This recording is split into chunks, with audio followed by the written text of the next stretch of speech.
The UDR cast is not affiliated and does not represent any 12-step fellowship. I, Bill Ward, the host of the UDR cast, will be sharing my experience and my journey of recovery. That does include, but is not limited to, the literature contained in the Big Book of Alcoholics Anonymous and the 12 Steps.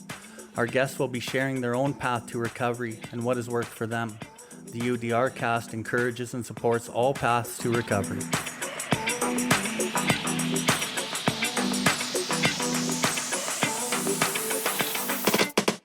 Welcome everybody to the UDR cast. UDR stands for Uncover, Discover, and Recover.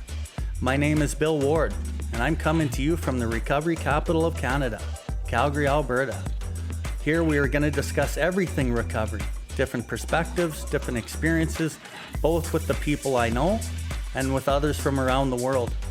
If you resonate with anything you've heard on this episode today, we ask that you share it with anyone who you think may benefit from it.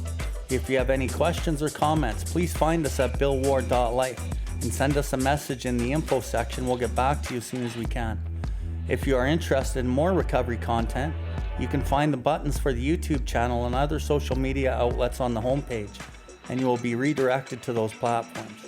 We can recover, one person, one family, one community at a time.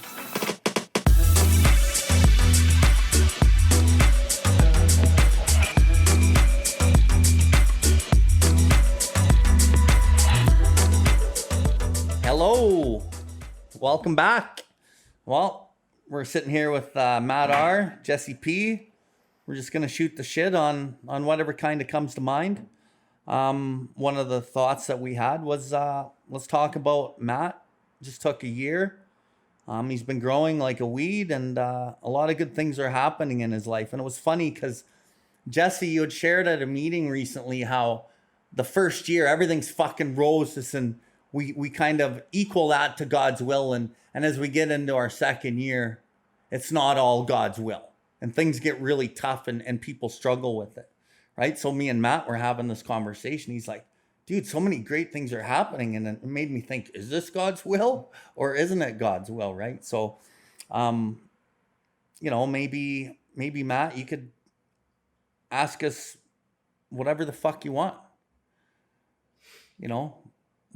What can you navigate that we've already navigated, or what is it in the second year that seems like it maybe isn't God's will? I don't really know, bro, but I am going to turn the mic over to you and let you take it. Thanks, Bill. Yeah, I don't know. That one fucked me up though. I left that meeting because a whole lot of shit's been coming down the pipe recently. And it's things that I haven't strived to accomplish that have just kind of landed in my lap. And for me, not chasing this and not trying to acquire it, to me at first it was like, well, this fucking has to be God, right? But I'd say a solid 85% of what's happening to me right now is that I'm just not as much of a fucking degenerate. I can be trusted with, I do some live event management and things like that. And in the industry that I'm involved in, I'm one of very few people that won't take the show money and put it up their nose. So is that God's will? Because now I'm, I got a little bit of sobriety under my belt. Is that God acting in my life, or is that just the natural course correction of being one of very few people that might not go burn the show to the ground based on their addiction, And there's been a lot of other micro experiences, I think, in this past year that it was hard to look at it as this has to be God, right? But it was almost to a T what Jesse said in this meeting, got my license back, paid off all my debts. And I was like, well, yeah, I did that. The coming to that pink cloud floats in, the relationships start getting better, and these are all, I think, natural courses of action when you can remove the substance and start focusing on living a better life. But is that God, and coming to the realization that maybe it's not, maybe it is. I don't know. I'm not fucking God. I can't say. But for me, the difference in opinion in my last year, in particular, the last 6 months, is it's not only the good that I've seen acting that I believe is God. I had 4 months sobriety. I thought it was a good idea to go work at a bar again.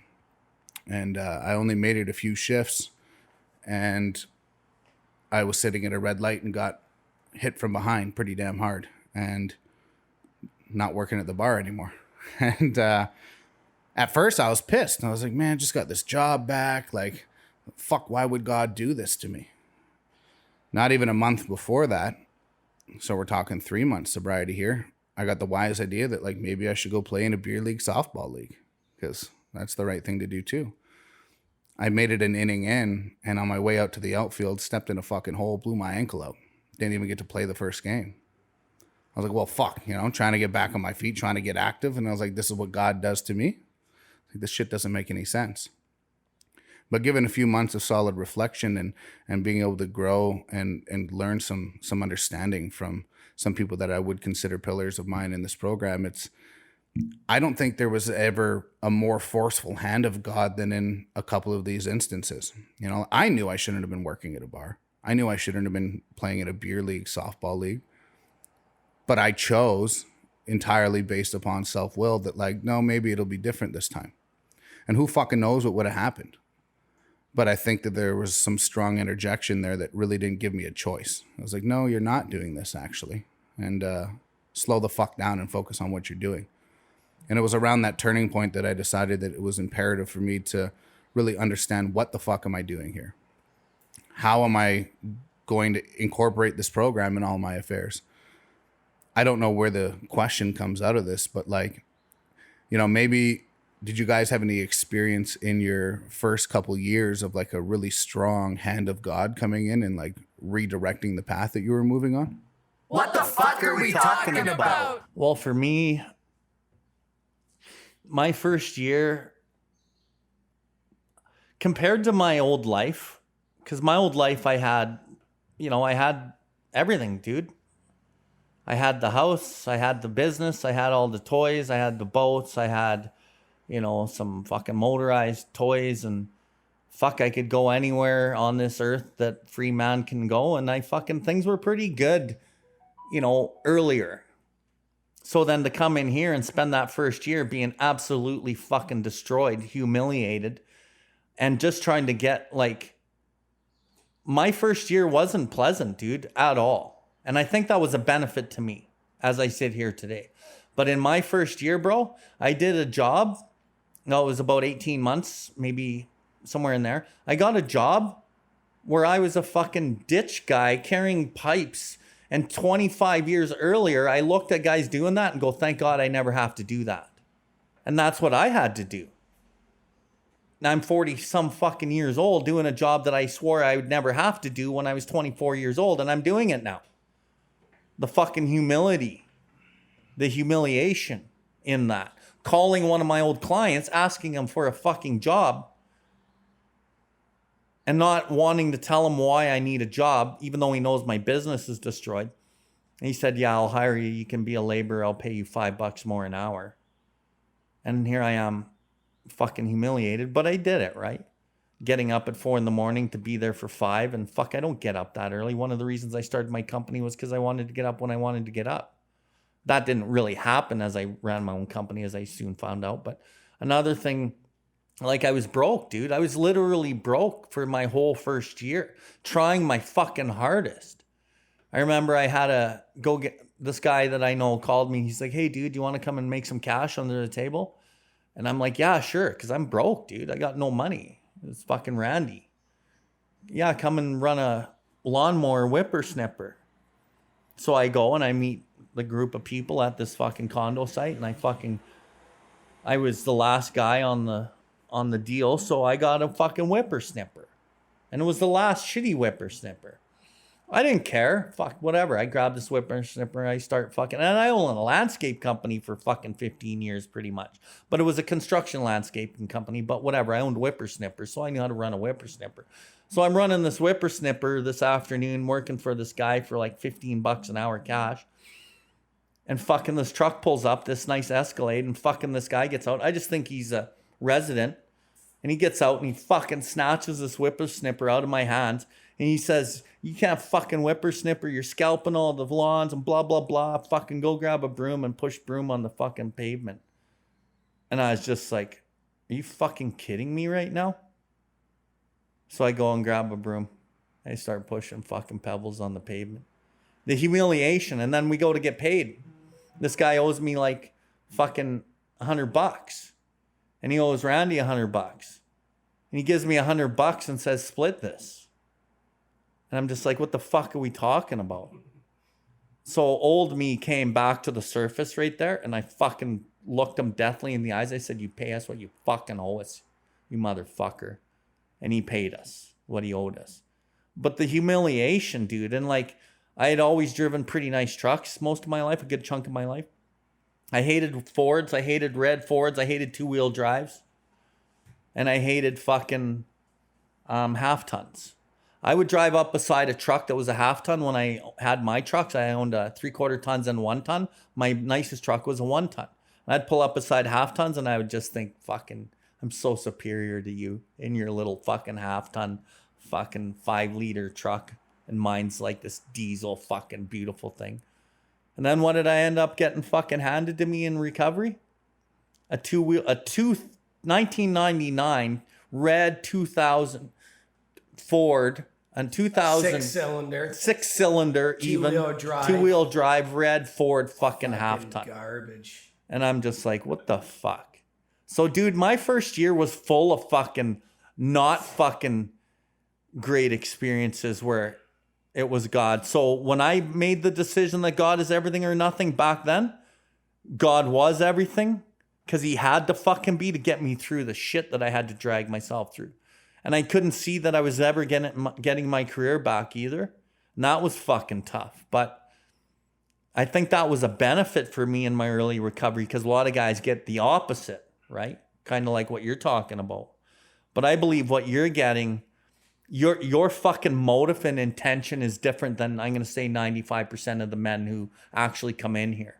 So I think your situation is different based on your motive and what you're trying to do. And that's right now. Your motive may change. Ego may reassert itself. Maybe you bleed self into your life again and your fucking mind thinks you're all fucking this and that. But the intention within yourself may change. So that's something to watch out for. So, Jess, you got an answer for him on that? Yeah, for sure. I mean, just, in regards to what Bill shared, like I was there for all of that. I saw all of that. I could attest that he did. And he drove this red truck for, I'm going to say like fucking 2 years. Like job prospects dried up. No money, broke as a fucking joke for years, dude. And I mean, you know what? To get humility, especially in the material sense, a lot of the times it has to be that way. One thing I do want to point out, I want to point it out very strongly though, is that to make the connection that, because what we're talking about and what Matt has chatted about is a course correct. And to make the assumption that every course correct is God, Old Testament type, fucking smite me down as soon as I make the wrong move, that connection is very detrimental to an understanding of a higher power. We've chatted about a higher power being in regards to, a passed away family member. That is the main line to this thing.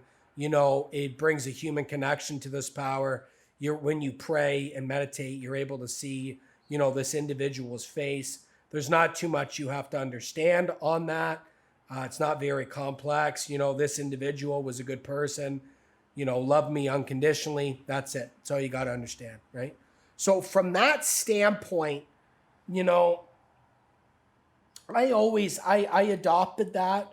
But I also always had God fucking me. God's always fucked me. That's always been my mentality. So when anything that would happen that was negative, God's fucking me. That's like the first, and it's, sometimes it could still come up as that. Like, I am the individual who should never got this higher power. I am the individual, like Bill Wilson understood, many individuals like him would struggle with this higher power. Like probably 90% of the real deals coming into the program is going to struggle with this higher power. And a 10% is going to be already walking hand in hand with this God be able to get it right away, which is very fucking rare. And normally when they think they got it, they're already fucking drunk, right? Type of idea. Anyways, in saying that, you know, my first year, much like other guys' first years, like I needed a place to stay. I got a place to stay. I needed a job. It was a bumfuck temp job, but it was something I could pay some bills with. Making like $2,000 a fucking month, whatever. It was there, you know, paid off a lot of money in debt in regards to my license, was able to get a vehicle all within the first year. Like I shouldn't have been able to drive a car and get insurance. Yet there I am magically. God is great. God is good. Here I am driving again. And, you know, put all that aside. Next thing you know, I'm still stuck at this bumfuck job, you know, still driving this car, same car, you know. And then so the growth as well in the program, you know, was very rapid, and now it's not. Now it's plateaued. And I'm going to meetings and people, oh, you went to your job on time? Oh, Jesse got a year? Oh, you know, and that ceases to exist. Nobody gives a fuck. You got the information. Now you're going to the program. Maybe you're gaining a little bit more respect in the rooms and what you're sharing. And maybe you're gaining a little bit more knowledge in the program, but it's not hard and fast, you know? And so a lot of these things turn in flight because I got all these things, and I got all these things fairly quickly, that, you know, the growth and the material stagnates, right? My knowledge in the book and my program comes at a slower pace now. It's not all quick, hard, and fast. And that has fucking carried on for years, man. Like the growth, how slow the growth is.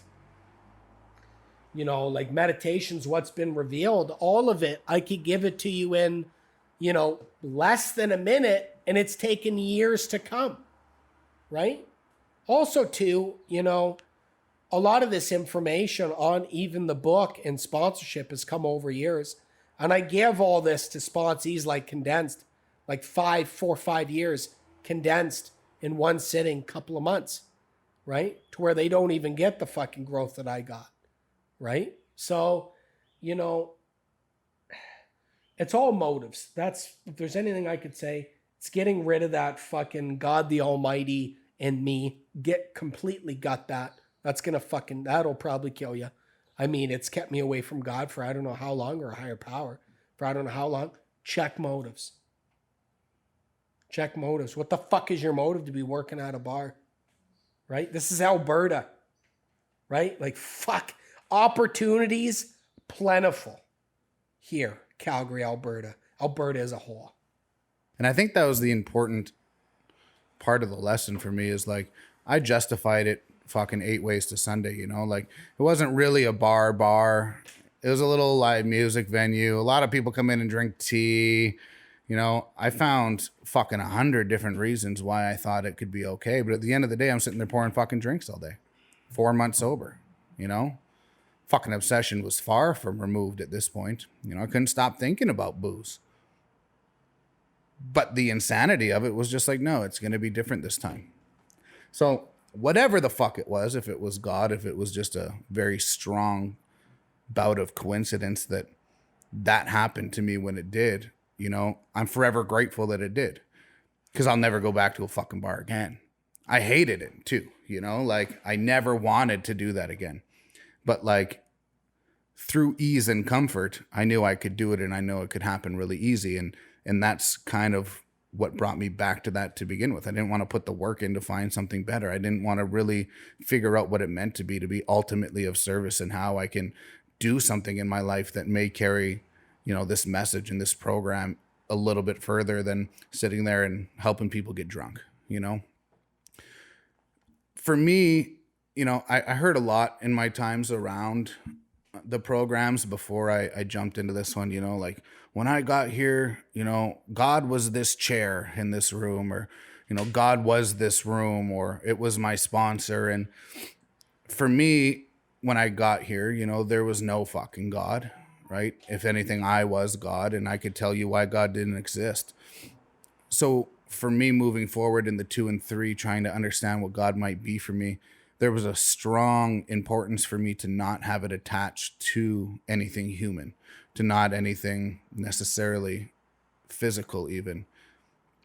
I still don't know exactly where that is for me, but maybe, I'm not exactly sure where you guys were at with your spirituality pre-recovery, but maybe touch on the development of your higher power, kind of where it started, maybe what it's moved into. I have no problem channeling prayer to, people like my grandmother right now, but it's, for me, that can't be all that it is. I have to find something intangible that I know I'm never going to be able to see, touch, feel, smell, because I needed a bit of blind faith with whatever this is, because anything that I tried before didn't work. So I don't know, maybe touch on the development of the connection with your higher power and early recovery and the transition to now. Well, for me, like I stated, my early recovery was very fucking painful. I think the benefit that I had was I was sponsoring very frequently. I'd get off work at 9 o'clock at night and I'd be sponsoring till 1, 2 in the morning. And I would get up at fucking 7 or 8 and I would feel really good. And I would look at the evidence going, fuck, every time I sponsor late, I still feel good. But then the times when I would be like, oh, I'm just going to relax and take it easy because I need that time for me, I'd wake up tired as fuck. So I started connecting some of these dots. But also, I think the sheer pain that I was living in and through allowed me to be grateful for being able to make it and manage. Although I had like $0 to spend. Like, I didn't even buy a pair of fucking jeans, bro, for over 2 years. I never bought a new shirt for over 2 years. I remember when Jesse and I first started working out in Regina, we were eating $5 pizzas for fucking breakfast, lunch, and dinner. Pizza. Every fucking day, dude. Yeah. And we're talking 2 years in here, dude. So I think because I had really nothing going my way, I took the little things as that's going my way. So and I kept praying and I kept meditating and I kept helping others. And I think through the fucking pain, my connection grew. And as I grew this connection, and primarily a lot of it had to do with working with others. It took me to a point where, the pain of my defects was next, bro. The anger, the fucking self-righteousness, the lust. Like, I started burning my life down in those areas at 18 months, 2 years, and suffering great fucking pain. And I'm only giving you like a snippet of the shit that I've been through that people don't really understand. But through this pain, it drove me to God. Pain will always drive you to God if you have this belief. And it drove me more to God.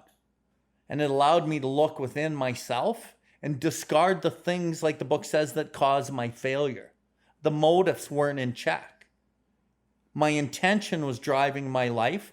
I was trying the best I could with the best of intention, but I was still fucking hurting me and other people. And I didn't want to, bro. So it just drove me more and more to fucking God. So that's how my spirituality started growing. It was sheerly through the pain. We've talked about it before, getting into the step 6, understanding step 4. What are these flaws? Can God help me with that shit? And with my belief that he could and my willingness to relinquish it, it fucking grew.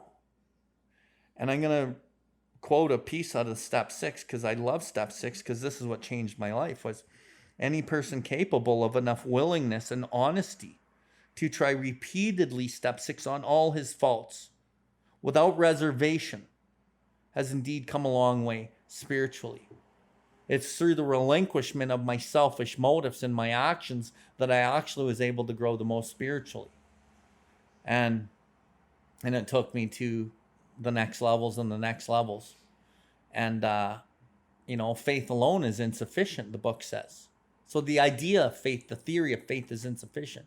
Must be accompanied by the self-sacrifice and unselfish constructive action. It's through the self-sacrificing, understanding the motives first, not intention, because intention hides motive, where I fucking become willing to relinquish this shit. First, it's out of relief of pain, but then it's out of, I don't want to hurt people and I want to be of service. And it actually drives me to the last piece of that prayer. I can be unselfishly constructive action in my life to help other people because of the elimination of my motives of self, which has taken me from the point where, 2 years, 3 years in, I did get my career back. But then I was working in my career. I think it was in about my 3rd and a half, close to 4th year, where I was like, I don't even want this career anymore.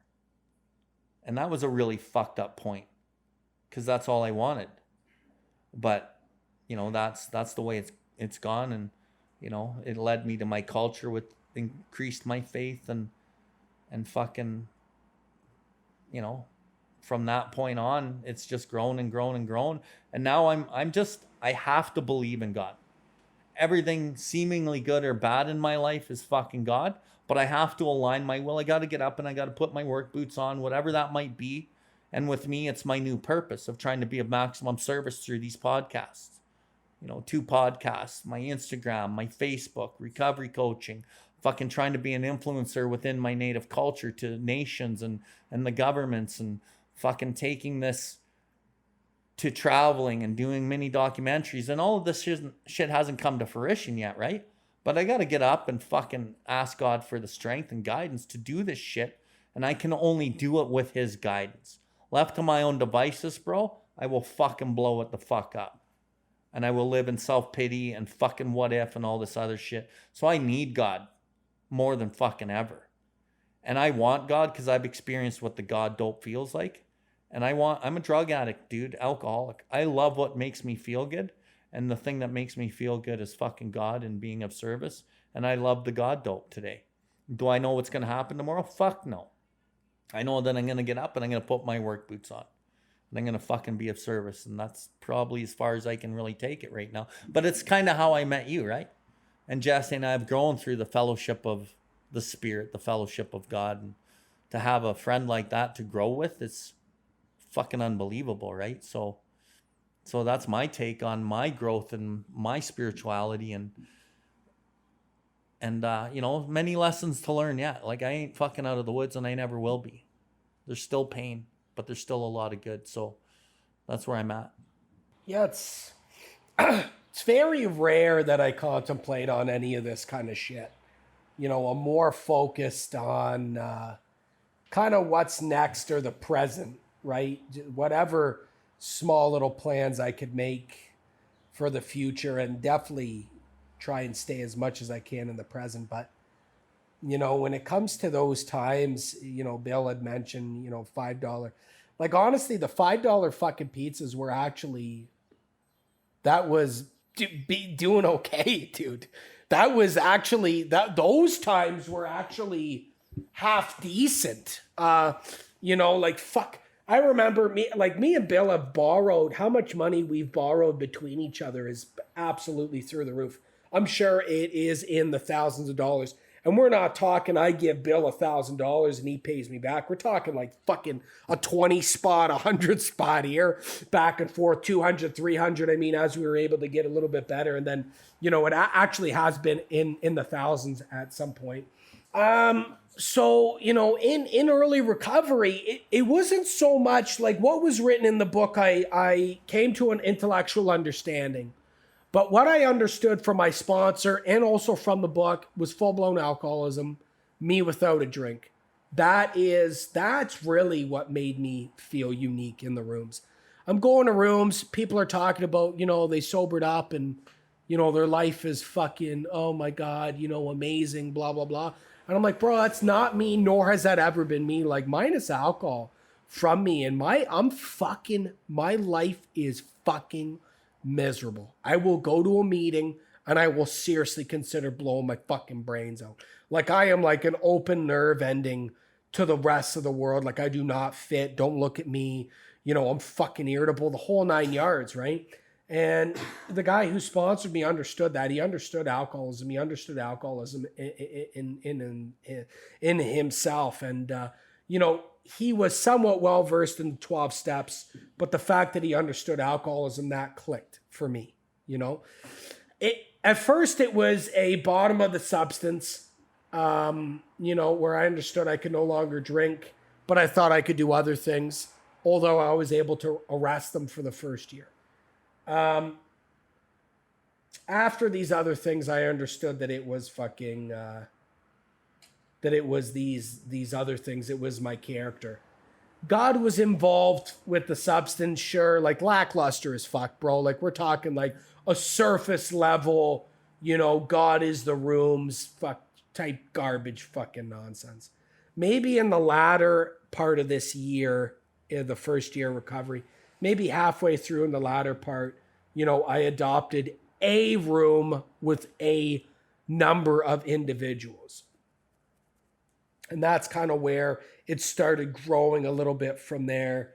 And then from there, me and God, in regards to the character, really fucking, like Bill's talking about, under the lash of alcoholism, pain is a great motivator.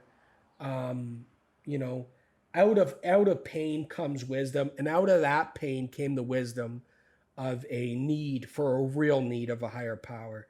I felt fucked in regards to the substance, sure. But in regards to my own character, in regards to my own thinking, in regards to absolutely every facet of my life, the need for a higher power, the need for the actions of this program, in every facet of my life, in every black and white word that is in the book, all that locked down and has not wavered from that point to this point. And so without this wavering, it's not like, like I'd listen to guys and they're talking about, how many meetings you go to, Jess? Oh, you go to 4 or 5. Yeah, I really need to get to more meetings. Like I'd never said that before in my fucking life. Why that is because whatever had transpired a number of years ago happened. The spiritual experiences from that had happened, and everything had locked the fuck down and has never wavered from that point to this point. What's changed is growth. Obviously, experiences with that, but the growth from that, from locking that down, has come the growth of my life. No different than step one. It's essentially what happened was a step one in the defective character. And for me, that's a true realization of 6. A better understanding of 7 and solely practicing 7 and fucking humility. Like, truthfully, outside of a lot of the shit that we've chatted about, the practice of humility, the attainment of greater humility is not something that's needed, as something that's wanted, as something that I understand the benefits. I understand the benefits and I want it. The step after that, to where this is actually like desire to seek and do God's will is like the main line of what we chatted about, right? A true desire to seek and do God's will. Understand I need humility because I'm going to fucking die, right? Then I understand humility on a deeper necessity that I want to practice it because I've seen the benefits. Then it's fucking desire to seek and do God's will. I am acutely attuned to this. I am looking for opportunities. Much like in 7, it says, we bring the vision of God's will into all of our activities. The desire to seek and do God's will is of the same caliber. That is of a God conscience caliber. When I go through my life, what opportunity does it seek for me to bring God's will into it? That's what I'm talking about. Talking about when I look at people, when I see opportunities throughout the day, where can I bring God into these opportunities? Desire to seek and to do, which means that I am sorting out God and the opportunities that he may afford me in the day, but there's action toward it. It's not all fucking theoretical in my mind. There is action. I am acting out what I saw, what I find. Just starting with, none of us make a sole vocation of this work, nor do we think its effectiveness would be increased if we did. I'm going to just kick it off with that, and then I'll kind of really match my own experience to what Bill's talking about, because it's very similar. It's just different in some respects.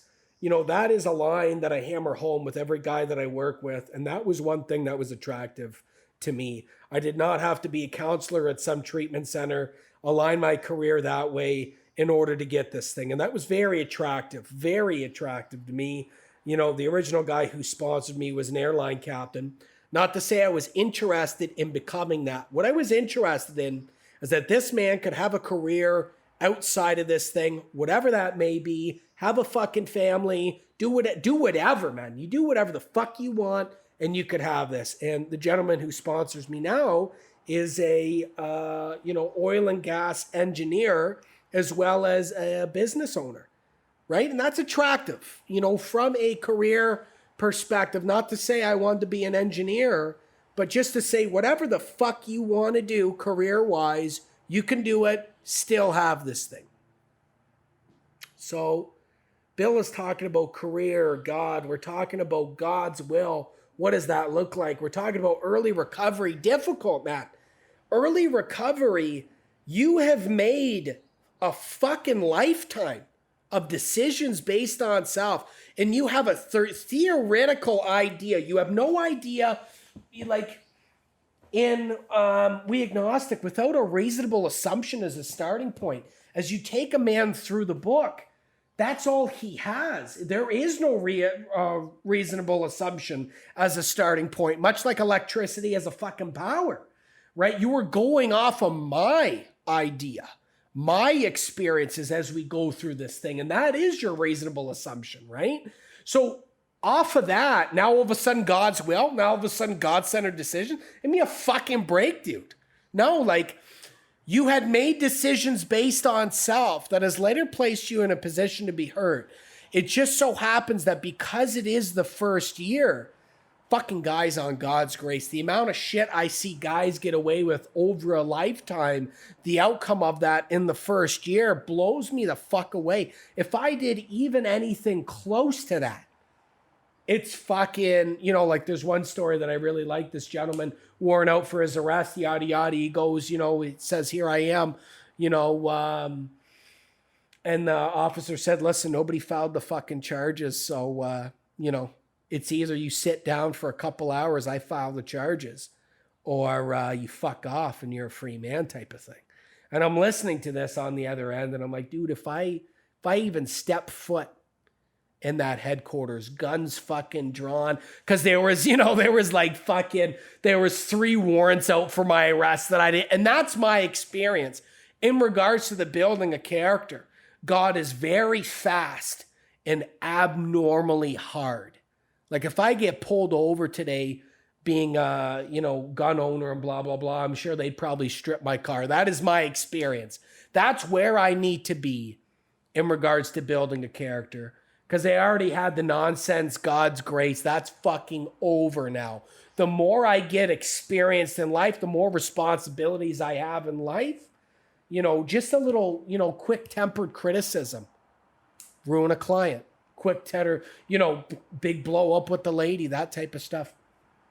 So, early recovery, that's my experience with God. It is only when I filter a lot of those bad motives through as I get more experience, as I practice calling God-centered members, can I even come close to making God-centered decisions? And in my experience, it was probably, honestly, a fucking year and a half, easy, before I was actually making God-centered decisions. There's one experience that always sticks. It's burnt into my memory where, I'm working at this job, I think maybe a little bit more career. I burnt it down to the ground, probably a year and a half. And, I could try and give you the information. Naturally, if I have to fucking sell it, though, there's something up. If I have to sell this, so I'm going to buy a new car because I fucking deserve it. Just got a new promotion at work. Everything's going good. And, looking back on it, I was selling it. I talked to 5 guys about it. And they said, no, you should buy the car, blah, blah, blah. Looking back on it, this fucking thing would have cost me $2,000 a month.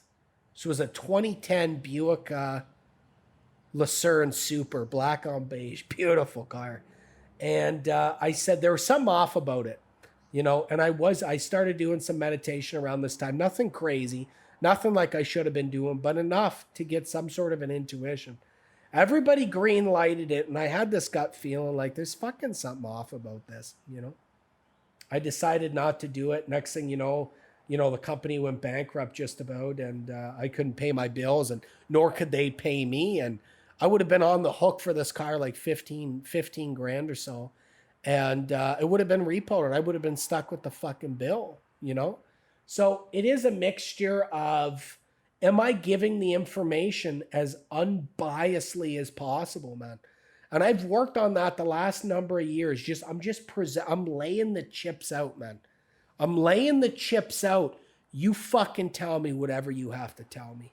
Because I'm really sick of this biased, this is what I want. Yeah, because what the fuck do I know, man? That's the problem. The problem is my best thinking, like literally my best decisions that I could make of my own capacity, I started making some decisions. So Jesse's drunk in a couple days. I started making some decisions. Eventually it leads me to a drink, whether that be a couple months, whether that be a couple of years. That's where my best thinking gets. So then all of a sudden I'm presented with information. And now I take the reins and I start making calls on what is and what isn't. It was only until a lot of these decisions that had been made on self came to fruition, and I had called these guys and I had made enough mistakes that I was able to understand motive, that I was able to give these men the information presented in such a way that whatever, man, like I'm not leaning towards this, I'm not leaning towards that. I'm giving them the information. Only then can they actually give me an accurate depiction of what they think. Then from there, I compile that. And I compile as much data as I can over time before I make these decisions. And only then am I actually able to bring God in to these decisions. When I make these decisions, even then, whatever is to fucking happen is whatever. Like I got to a point a number of years ago, I don't give a fuck. Like, do I care? Do I want to make more money? Yeah, like let's not play games. Obviously, I want to make money. What fucking guy does not want to make money? But at what expense? See, there's one thing Bill didn't tell you is throughout this whole time of literally eating financial shit, he was given multiple opportunities to make real fucking money.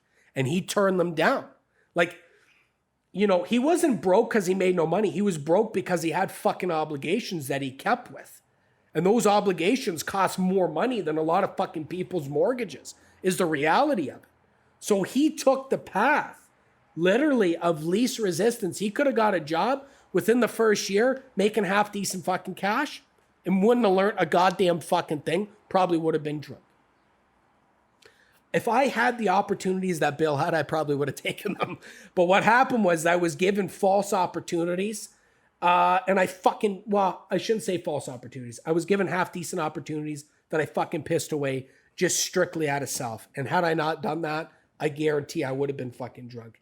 It was in the bottom of self that I had been able to know God, and that I was able to even come close to a relationship, building one. And since that happened, the biggest thing on how I'm able to bring God into my life today and make God-centered decisions is having a God-centered fellowship around me. And like I said, presenting the information as unbiasedly as possible. Are there any things in my life that is difficult to bring God in? My life is fucking such a joke today. Like my life, like I wear what I want to wear. I am who I want to be. I drive what I want to drive. I have money in the bank. My life is so fucking easy street today that, it does bring me to tears. There was just a couple, like even job prospects today. I ended up shutting down a company that I was running just because the prospects, like the atmosphere for running, honestly, I could make easier money. That's it. That's all I have to fucking say.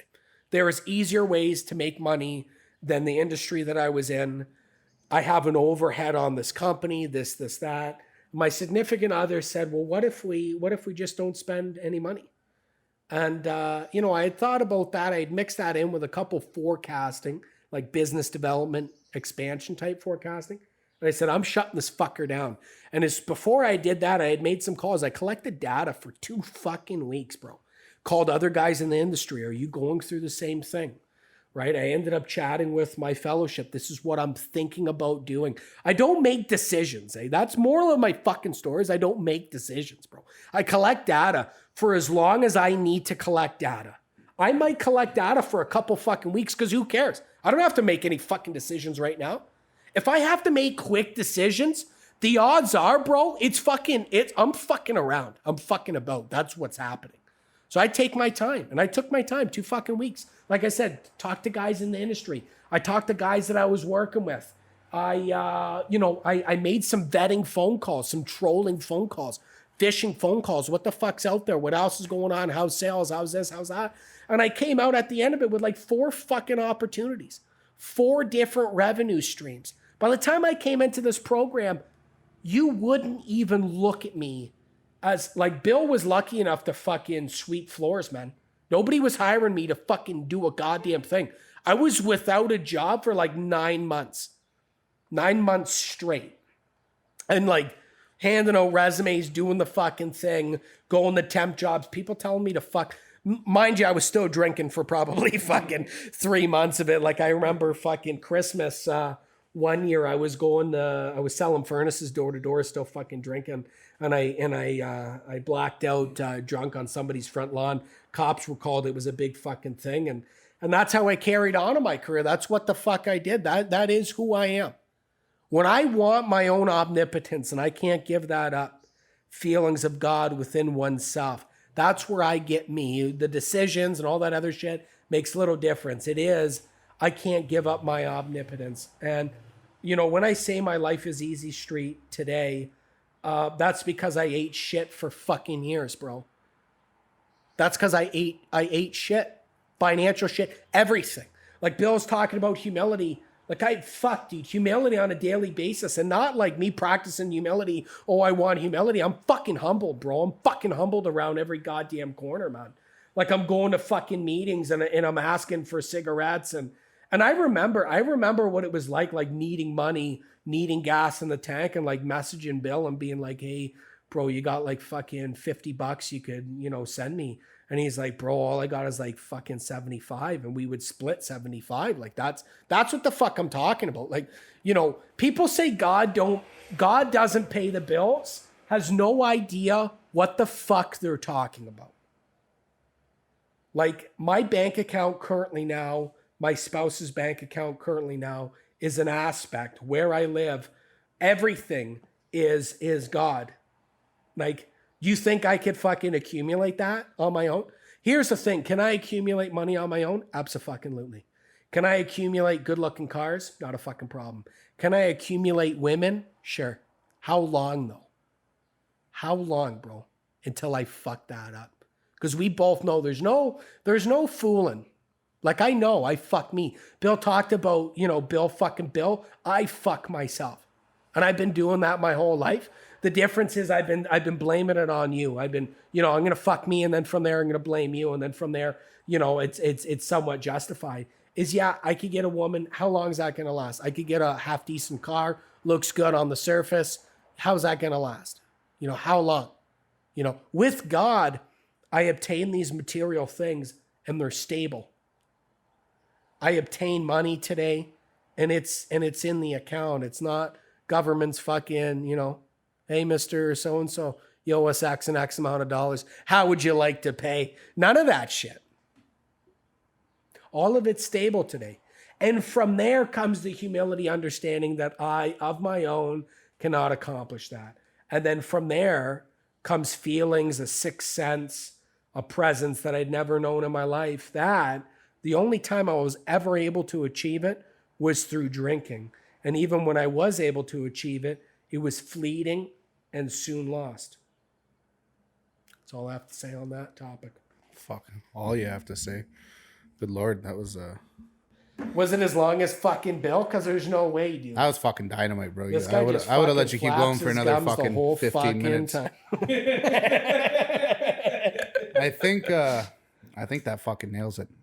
You know, and coming to the understanding that like I know sweet fuck all, and if I start making decisions, I'm in a world of trouble. You know, something that I don't think is impressed upon nearly enough, you know, is the importance of that data acquisition. And, you know, especially in my first little bit and feeling the need to write every spot check out, looking at it was like, fuck, I'm going to be sitting here all fucking day writing, you know, nowhere does it say that I need to. I do what's asked of me now. And, you know, coming out of the mindset where like, I would handpick that one person to call, knowing that that one person would tell me exactly what I needed to hear. And that was it. God-centered call done. I'm fucking doing God's work now, right? And it's growing to the understanding that like you're destined to fucking fail if that's the way you're looking at it. You know, if I'm stuck with dealing with an action that I've made or a serious life decision, you know, I was always a spur of the moment, like people pleasing, like, yeah, I'll give you a fucking answer right now. And 9 times out of 10, as soon as the conversation's over, I regret it. So like now, you know, trying to learn to take some time and to actually speak to God-centered people and the ones that are probably going to piss me off with their answers, you know, but especially, you know, through trial and error of this process. And, you know, now I make 3 calls in a row and I get the same fucking answer 3 times in a row. And it's not the thing I want to hear, probably the direction I should be going, you know? And I think what you guys have just covered pretty much sums up the entire fucking thing we're talking about here. And what the fuck are we talking about here? What the fuck are we talking about? You know, sweet fuck all in early recovery. And the only way I think to get there is to continue working with this higher power shit. And the only way that we can truly find and understand that is to work through this in the way that it's laid out in this program and to learn from people that have figured it out a lot fucking sooner than we did. So thank you guys both. I think we got some good shit out of this and very excited to see what this looks like together. Jesse, thank you again for taking the time for this. Right on, boys. Thanks for a good sesh. Until next time, later. Thank you for tuning in to the UDR cast. We hope you have enjoyed this episode.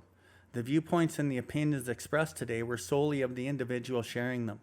If you resonated with this episode, please follow us and share this link with anyone that may benefit from it. Please visit us at BILLWARDLIFE to see everything that we have going on. We can recover, one person, one family, one community at a time.